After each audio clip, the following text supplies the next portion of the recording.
भाषा ही प्रवाही असते. तिचे स्वरूप संत वाहणाऱ्या नदीसारखे असते. ती काळानुसार आपला मार्ग आणि रूप बदलत राहते. जुनी मराठी आणि आजची मराठी यात खूप फरक आहे. काही शब्द कालबाह्य होतात, मागे पडतात, तसेच नवे शब्द रूढ होतात. कोणतीही भाषा शुद्ध किंवा स्थिर राहत नाही. मराठीने संस्कृत, फारसी, अरबी आणि आता इंग्रजी भाषेतले अनेक शब्द आपलेसे केले आहेत.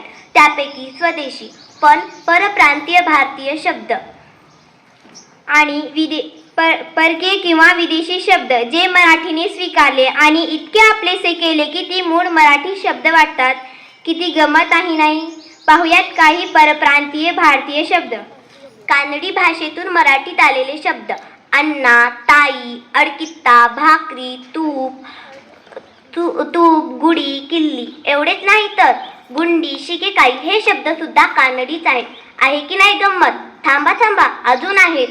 घी, आता, शेट, रिकामा टेकडा, डब्बा हे शब्द कुठून आले माहितीये? गुजराती भाषेतून. तर चिल्ली पिल्ली, मठ्ठा, सार हे आपल्या रोजच्या वापरातील तामिळी शब्द आहेत.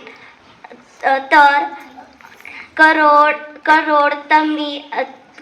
तमीळ हे शब्द हिंदीतून मराठीत आलेले आहेत. काही परकीय शब्द ही मराठीने आपलेसे केलेले आहेत. आता ते पाहू. आपल्या दैनंदिन व्यवहारात असे कितीतरी शब्द मोठ्या प्रमाणात रूढलेले आहेत की आता ते मूळ मराठी शब्द वाटतात.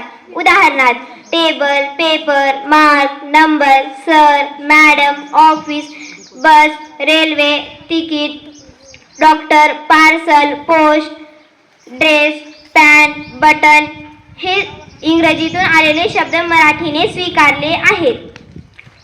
तर तुम्ही विश्वास करू शकणार नाहीत, पण बटाटा, तंबाखू, पगार, कोबी, हापूस, फणस हे पोर्तुगाली भाषेतून आलेले आहे. याबरोबरच खाना, सामान, अत्तर, अब्रू, पेशवा, पोशाख, कामगार, फडणवीस हे शब्द फारसी भाषेतून आलेले आहेत.